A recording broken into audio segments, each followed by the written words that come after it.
Herzlich willkommen bei der neuen Episode des Podcasts Kischde. Schwung. Wir begrüßen euch ganz herzlich auf diesem wunderschönen Fleckchen Erde, wo dich niemand schreien hört. Ja, I think we have to switch to English. I don't know why, but we do it. Welcome. That's new. Okay, cool. Yeah, hey, Prash. Hey. Well, that's so cool that you're here for episode number 16. Yeah, 16 is not my favorite number, but it is a good number. It is a great Why number, not? actually. Yeah. So Flo couldn't make it.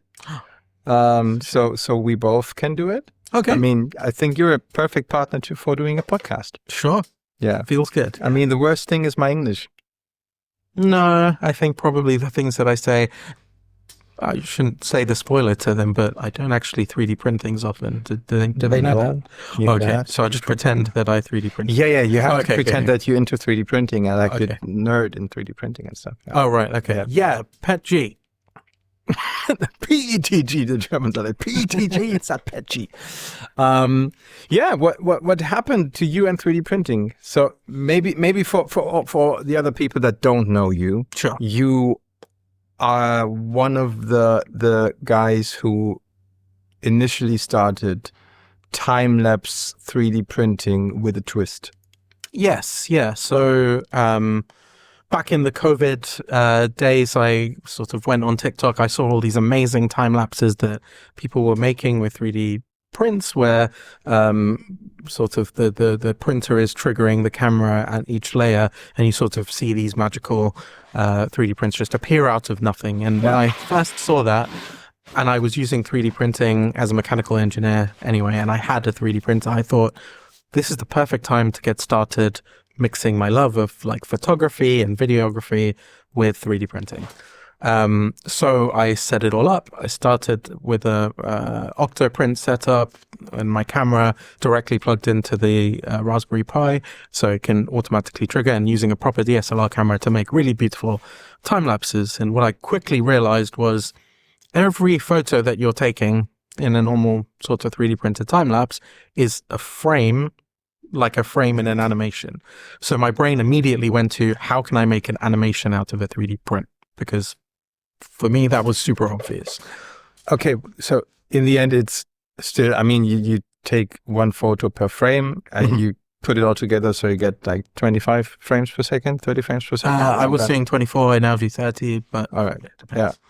So you just keep it as a normal video, but just with pictures that you take? Exactly. So then you have to think about, okay, if each frame is a frame in an animation, usually, you know, for all your early Disney films and things, you had someone drawing each character, each frame slightly changing and moving how they look. Yeah. Now I need to do the same thing, but with a 3D model, because the 3D model is the way that we define the shape of what we're taking the pictures of, right? Yeah. So I basically came up with different designs for things that changed over time.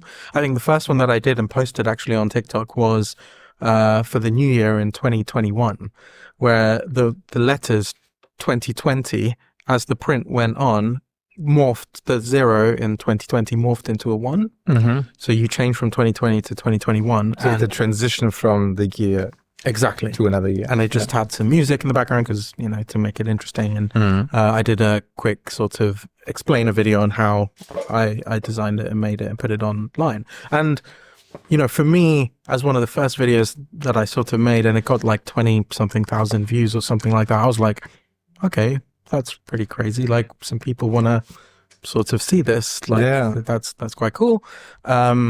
But anyway, I was trying to figure out how to make more interesting animations. So I did some stuff for, like, I thought, okay, some holiday, because I did the New Year's thing. So in my head, I was like immediately, all right, I'll do some holiday stuff. So I did one for like Valentine's Day where it said, be mine. And it was the idea of like, somebody would send that TikTok to their friend or somebody who they wanted to be their Valentine, and things like that. And that just had a simple audio that was trending on TikTok at the time, which is just like a pleasant thing with little sound, like blink, blink, blink sort of thing. Yeah. And that was sort of with the letters, not exactly timed, but it was just music that went with it. And then I think with time, I realized that there were some trending TikTok sounds, and at that moment in time, I was using TikTok quite a lot, and I quite enjoyed those sounds. So I thought, all right, I'll make a time lapse to go with one of these sounds.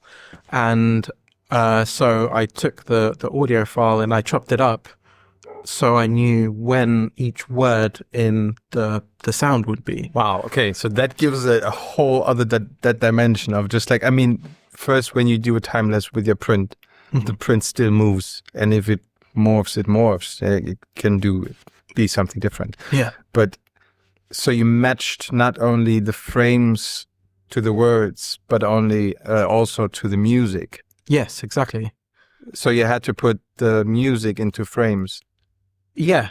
So the very first thing that I do is take a music track that I'm going to use, and then I count how many frames it is that each word is being like sung or said. Yeah. And then that tells me how long that word needs to appear on the screen for. And that length of time, if each frame is one layer and each layer is 0.2 millimeters, then that means, okay, if I've got 10 layers, then it needs to be 2 millimeters tall. Yeah. And then, well, I know that I need 10 layers because I've got 24 frames per second. Okay, let's make it simpler. If it was 24 frames, so if I want the thing to appear on the screen for 1 second, I need 24 frames. Yeah. And 24 frames times 0.2 millimeters is 4.8 millimeters. So sorry, I'm very bad at doing maths on this point, especially. But you did all of this like manually. There was no tool or something that you used which helped you split everything. There was a tool, Google Sheets. It was a spreadsheet. If you don't know Google Sheets, it's a great spreadsheet software.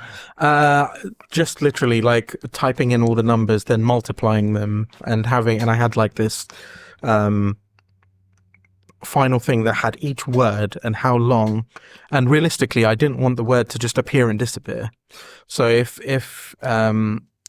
later on, I ended up doing some things with popular stuff on TV. So there was Stranger Things, and there was a very popular song from Kate Bush, which was Running Up That Hill. So I always use this as an example. It's easy because people have heard it. But like in the beginning, it says, if I only knew something deal with God. I can't remember the exact letters, but if I only knew, I would have if for the first bit, and then I, but when the I comes in, the if still stays there in the print, right? And then only comes in, but then the if and I are still there. So you can read it on the screen as if I only knew. Otherwise it would be like, if I only knew, and then it's too quick for people to read. But if I only, so you can read all the letters. Exactly. So the if stays from the beginning all the way to after new has finished. So the if stays on the screen the whole time. So you see the whole sentence basically, or this part of the sentence that's actually being sung. Exactly. So I know that, okay, that goes from there to there, so that's the maximum height, and then the other ones have different heights and then new is the last one, which has the smallest height. Yeah. And then once that finishes, it goes to the next lyric. So if I only knew... I make a deal. I make a deal with God, that's it. Yeah, so then it goes, make it like I make a deal with God from the beginning again. And then you reset. So I just was like making these chunks of text, essentially, time lapse. So I then took that all into the 3D modeling software and put in with all the heights that I've calculated with my Google Sheets. Yeah. Not sponsored. And that's how I created them. For all our viewers, I will for sure show one of the videos that we're talking about so you can see it. For all the listeners on Spotify and on Apple Podcasts, we're talking about the words inside as the infill of 3D prints. Yes, so I think that was a good thing that we didn't even mention. Right. So you can read it on the infill of the print. Exactly, which, fun fact, wasn't the intention of what I initially started with.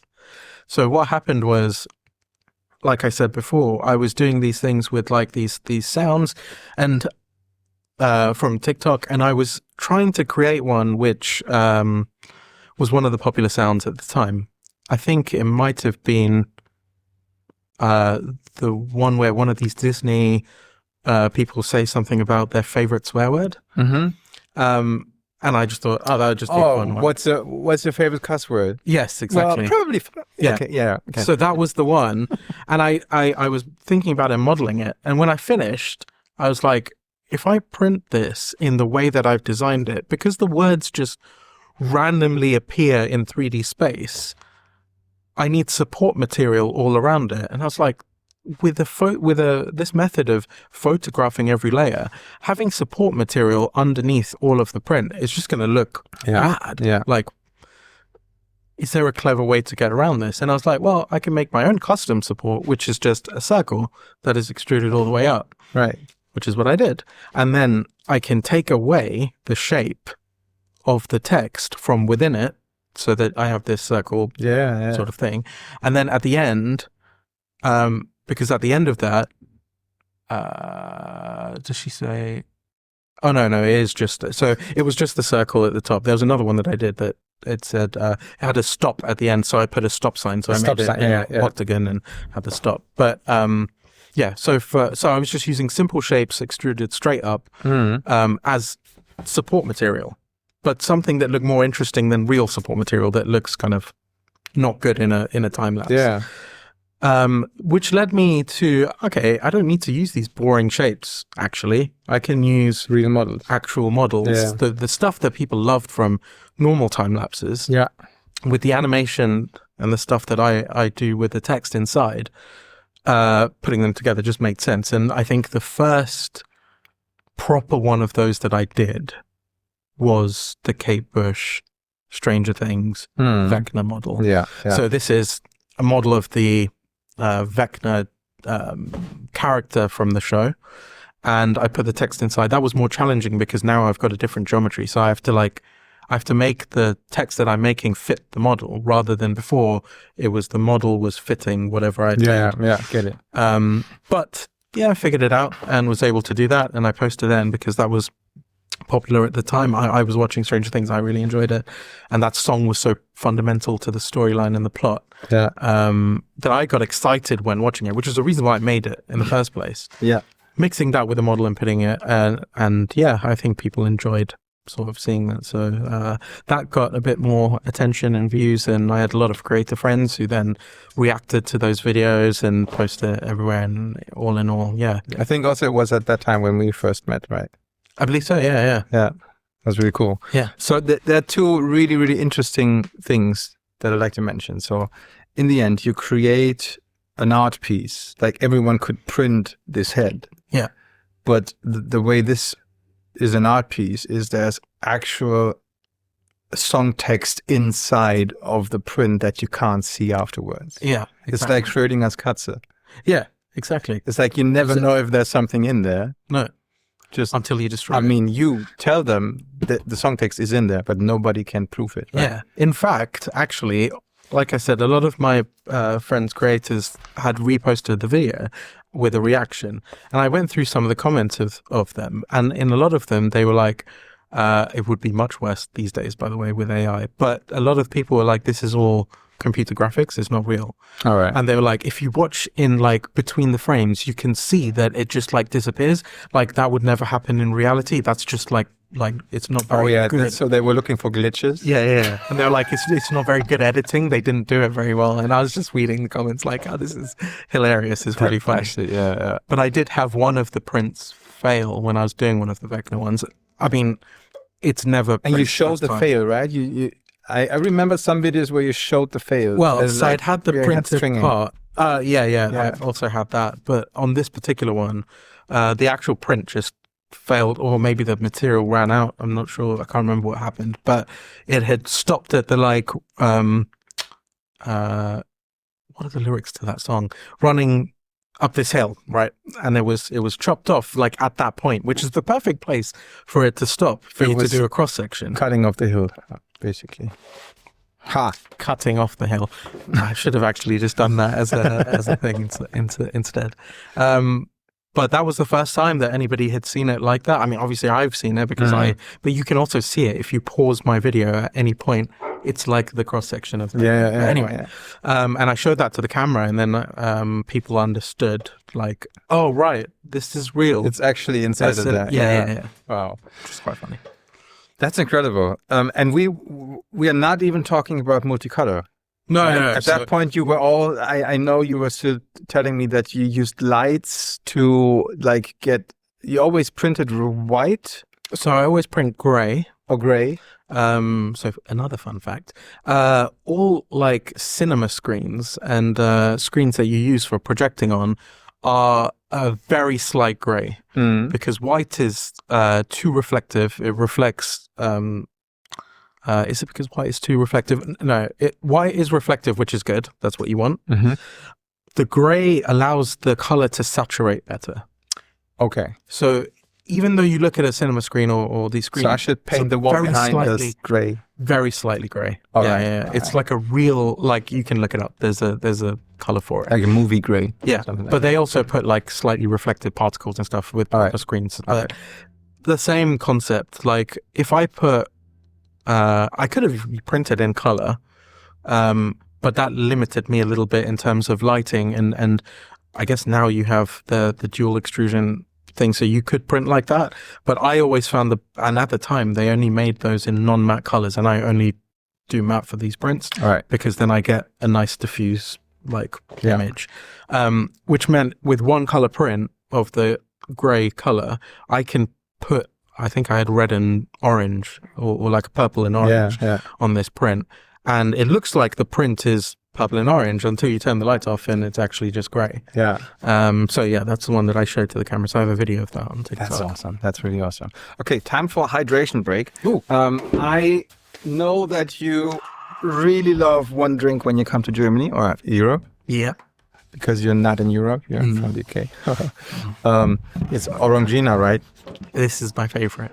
So I brought Orangina. And the funny thing, if you don't know, if you turn it around, you can read the subtitle, and that has actually a reason, because there's fruit meat. Do you call that fruit meat? No, that's in English kind of gross sounding. I read it as Fruchtfleisch, and I was like, what an interesting way to... Fruit meat. Yeah, it kind of makes sense. But it like mixes it just enough so you can have experienced the whole thing. I know it well. So I think in the English bottles it says with real pieces. Okay, yeah. In it. Well, cheers. Thank you.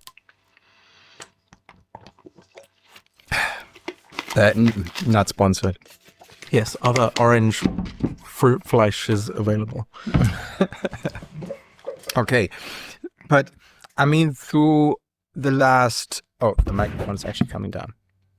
Through the last years, AI got into our lives. Yeah.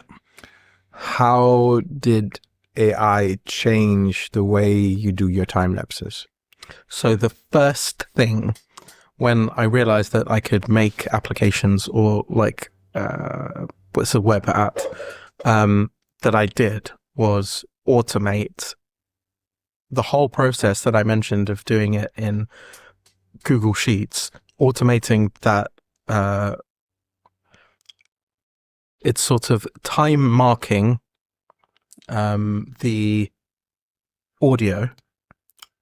So like the manual process that you like that I mentioned before. So to go through that full manual process, actually, I take the audio file, I put it into a video editing software. Yeah. And the reason for that is I want to put in, Janos has left the studio. I wanted to put in, my brain is completely, you going over there has completely broken Yeah, my just, brain. I had to move the microphone. Yes, I'm sorry. No problem, no problem. All right. So putting in, putting it into the video editing software so that I can read the time in frames, because frames is what was important here, right? It was about how many frames there are per thing, so I can work out how high each part of the thing was. So I take my audio file, I edit it in the way that I want to edit it. So I've got the final audio, I put it into the video editing software. I then go through, play a little bit, running. Okay, stop. Just finish running. What is the time? It's this many seconds, this many frames. All right. Enter. Next one. through, stop it really quick. Go back through. Okay, stop it. And then type in through, type in the thing. It takes like an hour and a half to really go through like any piece of audio and get the final, like, these are all the heights that I need. And then I take those heights, I go into my editing software, the 3D CAD software that I use.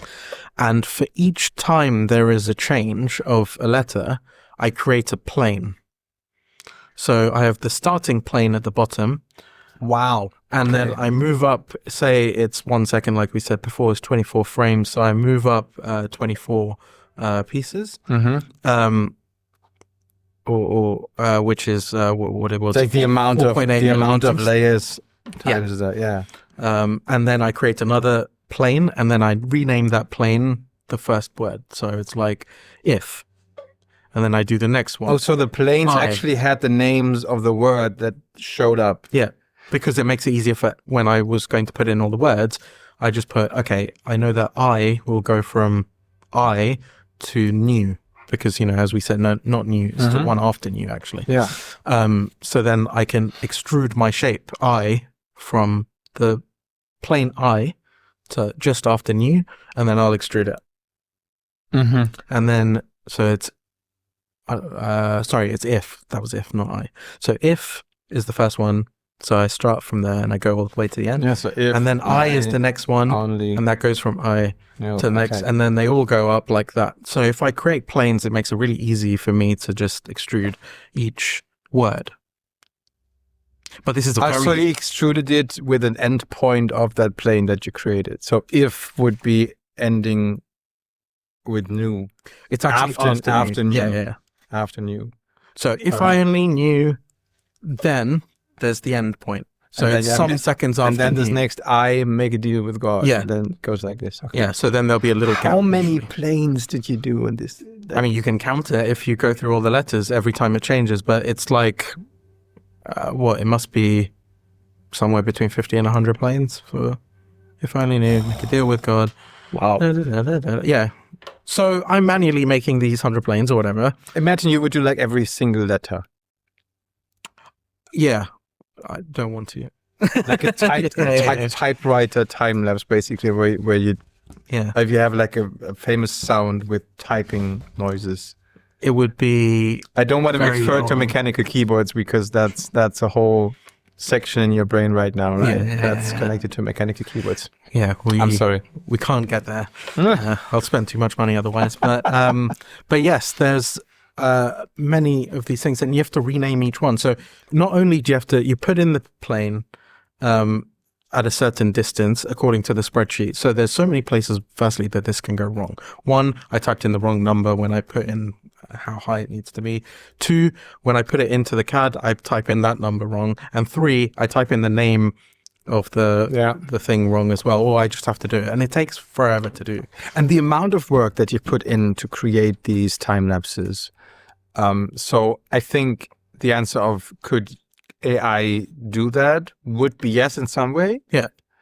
But anyway, before AI, you did all the work and nobody appreciated the work that you did, right? So yeah, only the result counts when you see the finished video and you know, okay, he's doing this. Yeah. There's still some work to do to put the words in, and the idea of it and the artwork in the end is something special that you basically started. I didn't know anyone else doing this. Yeah. After you, there were a few, and you know them, some of them, and some of them. Yes, some of them I don't. Some of them were just copycats, and some were asking you like, "How did you do this? How can I do this?" and so on, right? But I found it really difficult to explain, actually, especially over like a TikTok message, so.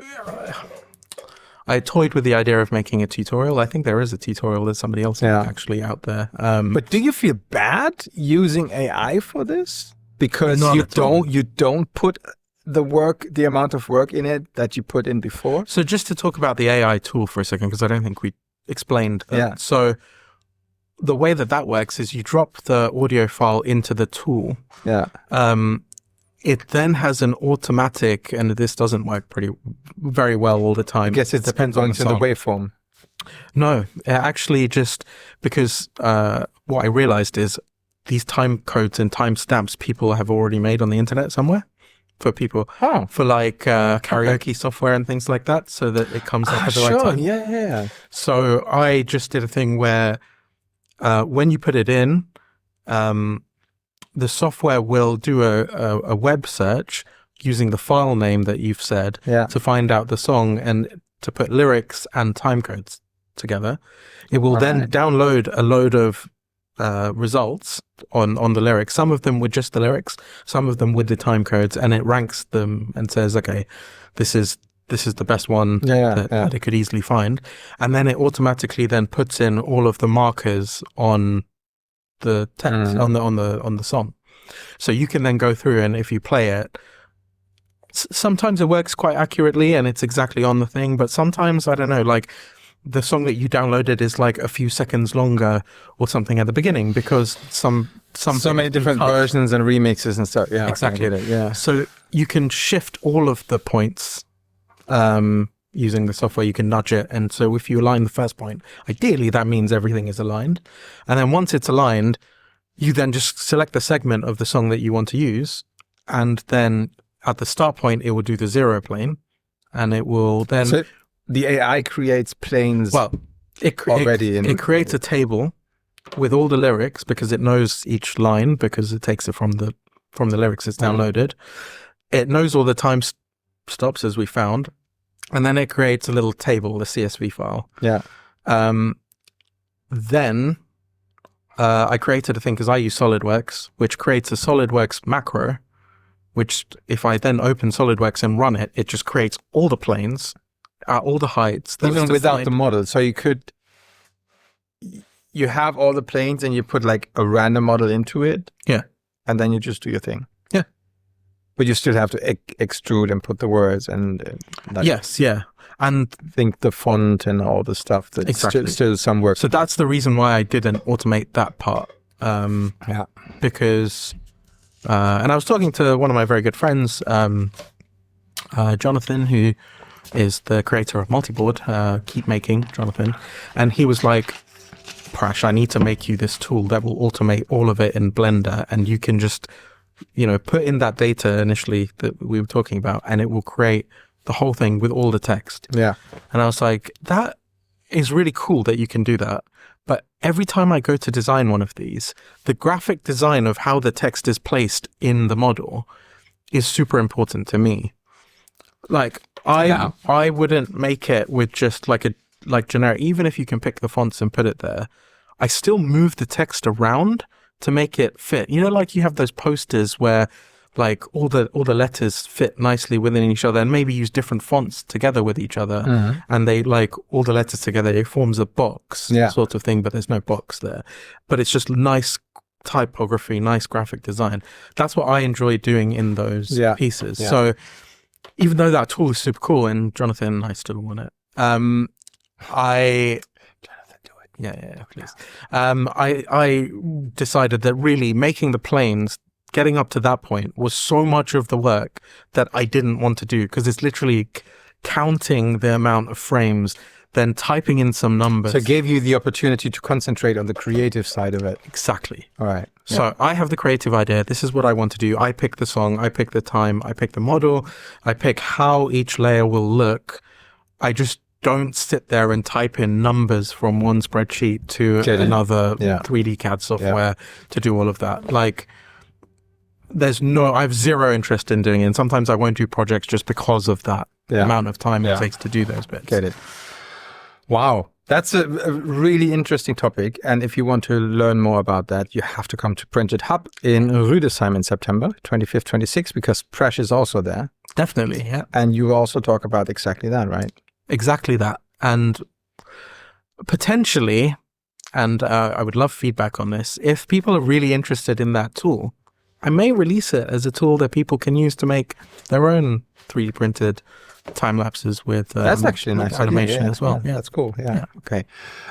You can find Prash, by the way, on social media. I think you have your TikTok account, your Instagram account, and YouTube as well. You have also your YouTube channel. Yeah. Okay. You can see that there.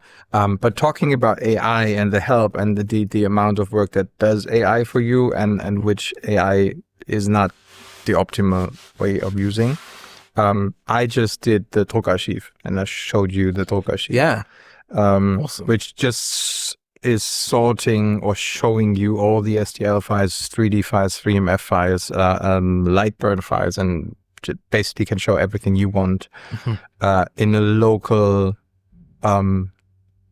software with all your local files. Yeah. And you can organize them, find duplicates and all that stuff. And people were saying when I first showed what I'm doing, they said, yeah, AI slop, and yeah, I can do that with Claude in like 10 minutes. And yeah, that's totally fine. But what they don't see, and that's the same thing that you just said, coming from an UX UI background, knowing what you want to see, having this type of vision in your head of how the software needs to feel, how the print needs to look, how the video needs to look in the end. There's so much work that AI cannot do this for you because it's not creative. Yeah.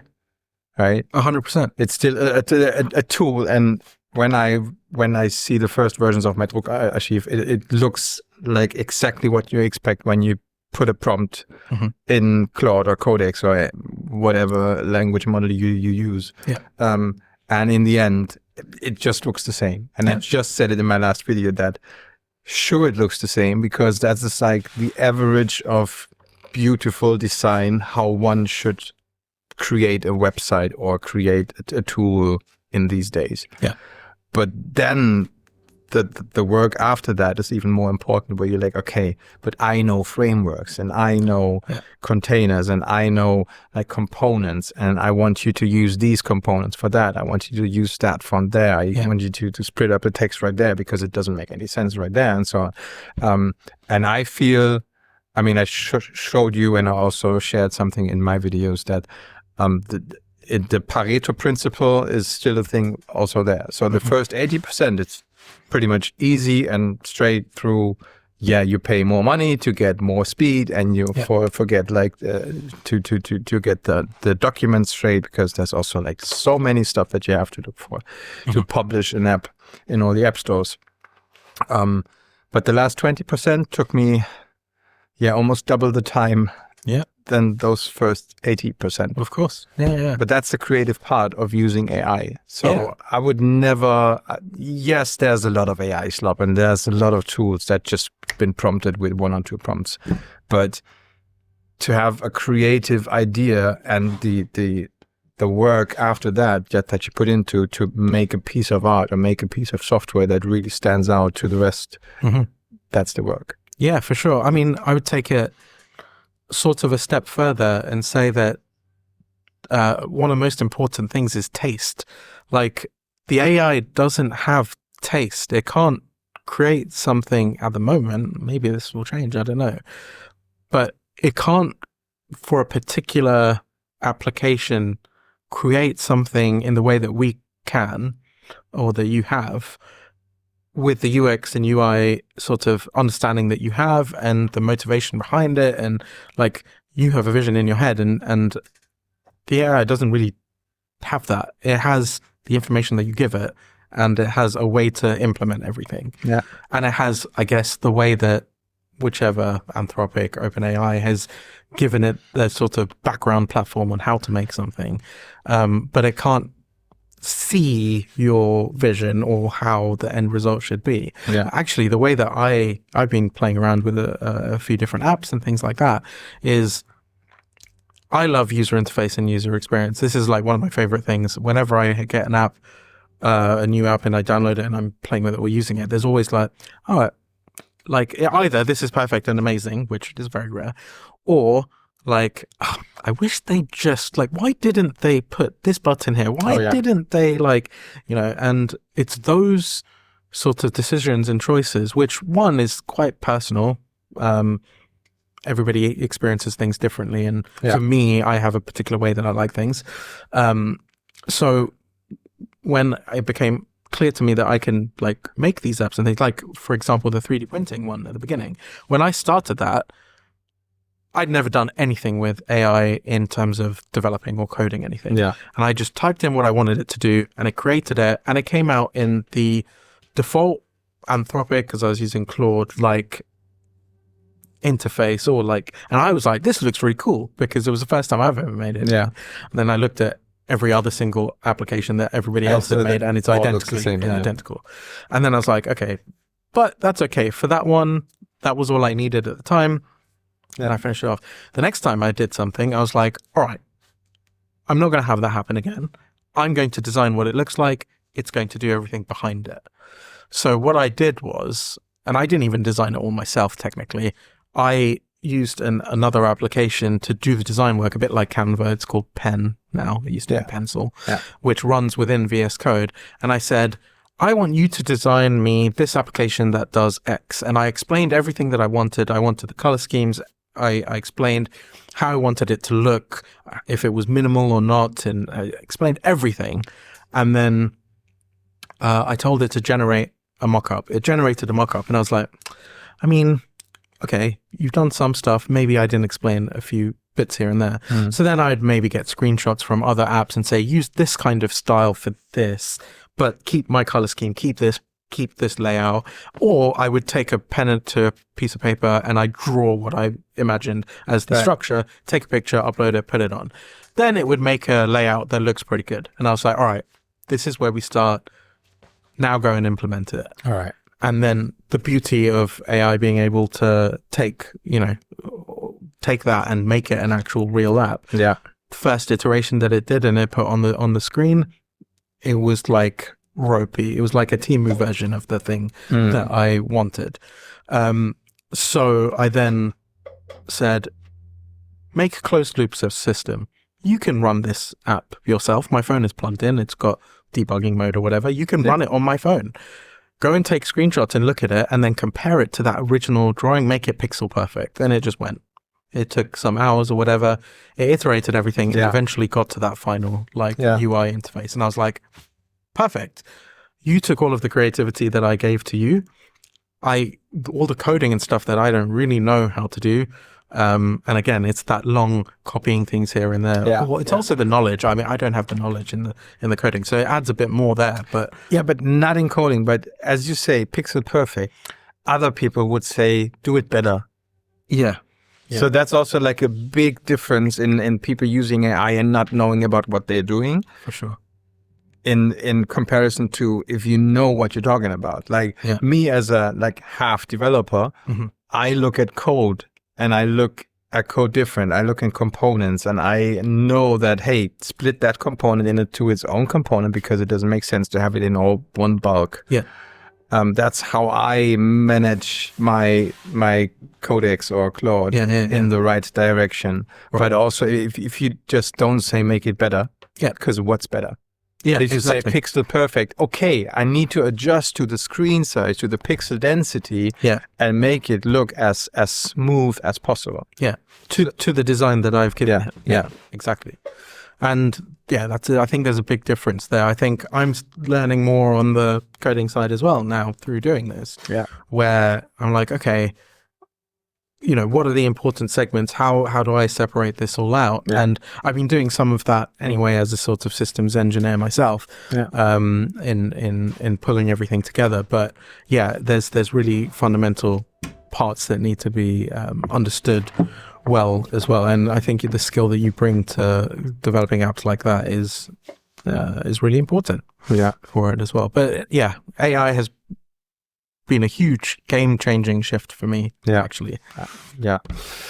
And also not for us, but also for, let's say, Adrian, aka Mars Gizmo. He's also joining us on Printed Hub in September, and he also talks about and does workshops about how to use AI for your tools, for your daily life, or even for automating your social media, because that's what he did for his own projects and what he's also sharing in talks and in workshops. And I'm really happy that we get not only into 3D printing on these conferences, but also how do we use software or AI or techniques to support our 3D printing journey to make it just better. 100%. And actually, to give a bit of background story, Adrian was the one who I was talking to him at an event that we went to, and he said, Prash, you need to understand what AI is capable of right now, because I think it will be something that you will be very interested in and get very involved in. And I was like, okay, let me know. Like, what do you mean? Because I've been using AI for a year or two before that, and, you know, it helps in some places. It's very limited. But there was this inflection point where it could basically code anything you want at this point. And it's more about the limits of your imagination and what you want to make rather than what it can do. And then he was talking me through it, and he was like, look, if you install it in VS Code, you do this, you tell it what to do, it will create that. And I was like, okay, that sounds interesting. Let me try it out. And literally, when I got home after that event is when I opened Claude up for the first time in VS Code, and I asked it to make the 3D printer, the time-lapse application for the first time. And in that first prompt, it did, like you said, it's that 80-20. It did 80% of the functionality that I told it to do. Yeah. Actually, it probably did 100% of the functionality that I told it to, but it just didn't look, and the interface wasn't right. And there were lots of things that needed to be tweaked to be an actual usable app, like a good app. But if I wanted to just use it as a tool, it worked as it was. I just realized later on, actually, I could have like the bit where it automatically puts lyrics in wasn't a thing. All I wanted was an interface that I can go and put markers in, and then it would automatically translate that into layer heights. Not even the bit with SolidWorks. That was a separate bit that happened afterwards. Like the bit with putting the lyrics in automatically and getting the time codes, that was a bit that happened afterwards as well. Because in that time, when I first used it, my brain, like, I just didn't understand that it could handle all of these things. So I picked like the bit that I found most like time consuming, arguably not the bit, because there was the plane creation, but I didn't even think it would work with SolidWorks. So I disregarded that completely. My brain was just like, okay, AI can do something a bit more than me. Let me do that bit. And then I saw it do 100% of that. And I was like, wait, what? Okay. What do I do next? Oh, actually, what's the next step from here? Okay, I've done all of those things and I've got a CSV. I don't want a CSV. I want all my planes made. And then I knew that you can run macros in SolidWorks. And I thought I could create a macro to make a plane. Therefore, AI can definitely do it. And I told it to do that. That was probably the single most pleasing prompt I've ever done, which was just, I want to put this into SolidWorks. Can you make it so that these CSVs get turned into... You write a macro, write this macro. And probably in less than 5 minutes, it had done that feature, put a button on the page. So once I'd done all the things, I just click export. It creates that thing, dropped it into SolidWorks. All the planes are made. That's incredible. That's incredible. So big shout out and thanks to Adrian actually for pushing in that direction. And also this group of people, like you mentioned Jonathan, you mentioned Adrian, then you and I, we had this super secret sessions. When we were all like in a video meeting, playing with AI and also like proper hardware. Like we were all like preparing with waveshare displays and ESP32s. And then we used our webcams to tell AI to make screenshots of the webcam to see the display and optimize the screen. So it goes in loops basically and optimizes the software that you're building. And I still remember like the first session that where I joined, we were sitting like until 4 a.m. The 2-hour session that it was supposed to be was about an 8-hour session. This was on a Saturday. And we were like, okay, we'll just spend a bit of time at lunchtime and do this thing. That was incredible. That was incredible. Yeah, we were making sort of like, Tamagotchis out of ESP32s. I had a Benchy printer. Oh, yeah, I had a Benchy timer. No, it was a timer. So you could set like a distraction timer, basically. So it prints the Benchy, and it was the Pomodoro timer. That's the word. Yes. The Pomodoro timer. So 10 minutes. And it was a 10-minute Benchy, basically. And then it says, okay, now you need to do another task. And it was so easy, but it's also like if you see that you have a display that does nothing, and it has some kind of chip, so you can do something with it, and you just connect your USB cable with it and tell AI, hey, I just connected this device, And even if you don't know how to communicate with it, look for it. Yeah.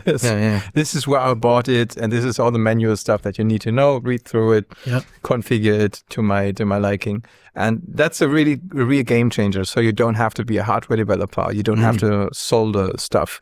You don't have to program anything. You just ask AI to do it, and it's not limited, but it's extended with your ideas and creativity that you put into it to make it better. You have to tell it, because it's quite good at, if you say, I want to achieve this task, it will create an interface. And sometimes it goes like X% more. So like add a little feature that it thinks makes sense. And then you look at it and you go, oh my God, that's cool. I didn't even think about that. And it's done it. But there's a whole like world outside of that little extra percent that you could do, a bit like how I said, moving it to SolidWorks and doing all of that. And I think it's really important in how you start your first prompt and you talk about it, in that you should really talk about the whole thing that you want to do. Yeah. So it can then even suggest you things of like, oh, okay, if you're doing it in SolidWorks, I could give you a macro. Yeah. I didn't talk about SolidWorks at all. All I said was, I want to get that like timing right and everything in the beginning. Yeah. And so it didn't even talk about those things. So yeah, it's how you frame everything. And especially with the hardware, actually just before I had that chat with Adrian and we went into doing all of the hardware, I made the 3D app as well. I was trying to make a small thing. So my car doesn't have, it has Bluetooth like phone calling, not Bluetooth music streaming. All right. So I bought one of those little things that you plug into a USB to get power, and then you plug the auxiliary into the auxiliary port, because it had an auxiliary port to play music. So what that means is I can have music via Bluetooth on my phone, but I can't control it with my car because the buttons and stuff aren't connected. So you wanted to have a display to control... Well, I wanted something to control the music, but also in the UK, you're not allowed to hold your phone when you drive. Germany, like same, most places, because it's dangerous and you shouldn't do that. So I also don't want to do that. I never want to be touching the screen because you have no tactile feedback. You're driving. What do you have to do when you want to click the next track? You have to look at that screen, aim your finger at it and click it.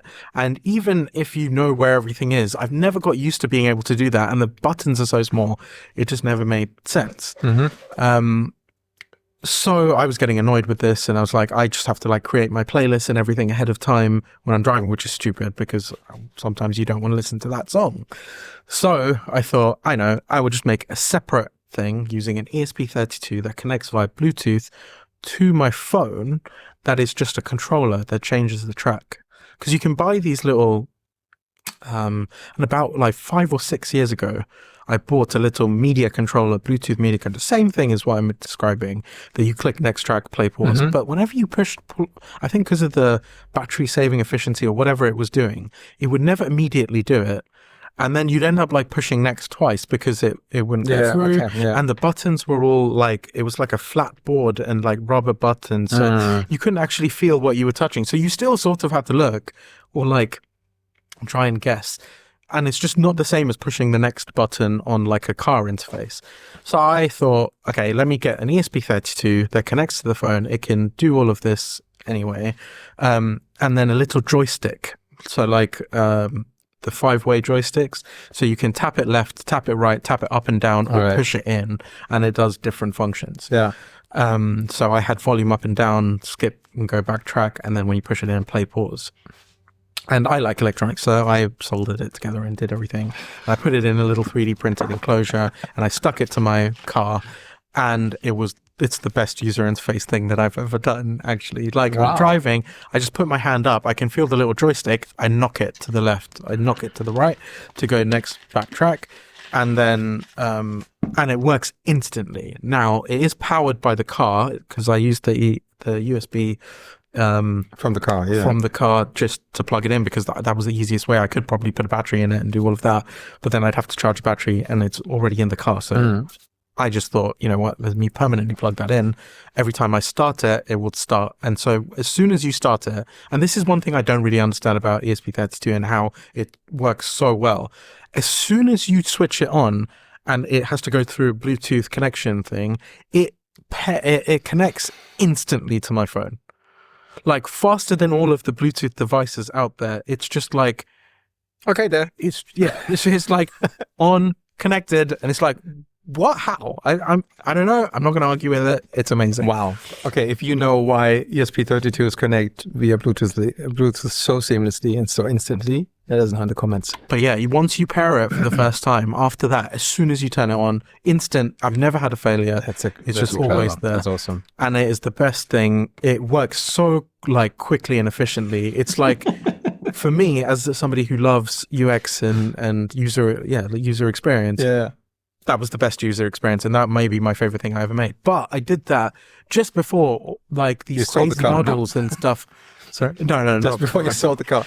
Just before all these crazy models and stuff had come out, where it was able to do everything. So what I was doing back then, because it was like some months before, was I was using ChatGPT at the time. I had a Plus subscription, and I was going in and I was asking it, okay, I want to do this. Can you find me code or whatever? Or can you write some code that will be able to do the Bluetooth thing? And then I would try it. And then because of some interdependency or something like that, it didn't work. And then I'd have to go and debug that by searching, all right, this thing isn't connecting. It's not working. Or I'd keep telling it and it would go round in circles and it wouldn't provide a solution for me. So I knew the state of like how much development I could do with it at that time. So a few months later, when Adrian told me, you can just put it in the code and it will figure it out itself and debug and do everything, I was like, that sounds nice, Adrian, but you know what? I've tried this a little bit. It doesn't work like that. As soon as I did it for the first time and I actually did everything and worked, I was like, yep, fair enough. Okay, I'm sold, done. This is all I do now. And the same reaction we got from many people within our bubble of creators when they find out about like I still can imagine like Bridget was trying it out and some others in our community were trying it out and were giving feedback that, wow, this is awesome. Joel telling released games in the App Store, and none of us even knew that he has a developer background. But then he's also like into games. So the Orange Banana game that he had put out in the App Store, it's really amazing. And he and so many other people that have developer background started like, oh wow, now I actually have the time again to do something that I did before, which costed me so much more time. So this is not like AI is the help to manage our time, basically. This is how I think about it. It's not that we could not ever do it, but we just don't have so many projects and not enough time to do all the projects, and it helps us to do more projects. 100%. I think of it as an enabler. Like somebody who wouldn't have ever thought about or done that before isn't really going to do it. Like AI is not going to make them the person to make that thing. But the people who had the ideas to do some stuff, but they were like, okay, I would have to learn how to do coding in this language, or I need to learn how to hook up ESP32s like this, blah, blah, blah. That's going to take up so much time. I need to prioritize other things in my life. It's not going to happen. And that idea just exists in the back of their head. And then when it eventually comes out because somebody else did it, they were like, oh yeah, I thought of something like that. And the good thing is all written down somewhere. Because normally you have your ideas and you maybe have a sketchbook and you like, put it down somewhere. Sketchbook, not scratchbook. But then you put your ideas down, you write it down somewhere, and then you don't find it anymore. Even if you're like journaling, you have to go back and forth. Like, where did I thought about this? And where AI keeps the documentation. If you tell it, at one single markdown file where it puts every information down. You can go back and forth all the time and has all the decisions and all the stuff that you want to do. So I think that helps a lot in doing this. Talking about helping and doing, out of these sessions that we just mentioned came a platform which is keepmaking.ai. Where you also can join and learn from those other people like Prash, like Jonathan, like Adrian, like maybe me. Maybe I did something that you can learn from. We can learn and participate in a community of people that had the same issues, that have creative minds, and that do really crazy creative things. So if you want to learn more about AI and also 3D printing, but also anything else about AI, you got to watch that. For sure. And now Normally, there's time for another section, which is called Only Prints, but our conversation was so good that I apologize. I looked like 2 times, but we are already at 56 minutes, which means we are already like over the average time that we do this podcast. So again, if you want to listen to Prash more, which I personally enjoy, come to Printed Hub in Rüdesheim or to Printed World Conference next year in Leiden, next to Amsterdam. There you will find all the big creators that have this experience, that make even more experience, that are experienced in many, many different topics, and you can learn from them, and it just makes sense to be there. 100%. It was so much fun coming to Printed World Conference before, like, just the energy in the room. Everybody was on the same page. We all just like creators that wanted to network with each other and discuss projects, and we're all geeking out over all the projects that we were doing. And it was such a fun energy and vibe. So I'm really looking forward to it. Awesome. Well, then thank you so much for joining me. My pleasure. Thanks for having me.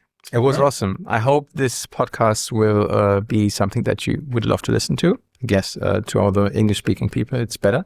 I will see if I can do some... I don't know if the small channel has ordered up already. That would be funny. Us talking German. I would watch that. If you can do some kind of AI magic to order us into German, that would be hilarious. Maybe we should say some stuff in German to confuse it. Nah. Wait. Oh, we have actually one sentence, and we end every podcast also with that sentence. So, thank you. This was episode 16 of the podcast Kischde. Schwung. Yay! Okay. There's so many words were going through my head. It's like, which German word is it? And we see you again and hear you again to all the listeners and all the views on our YouTube channel and on Spotify and Apple Podcasts. And we will welcome you again auf diesem wunderschönen Fleckchen Erde, wo dich niemand schreien hört. Thank you so much, Prash. Thank you. That was awesome.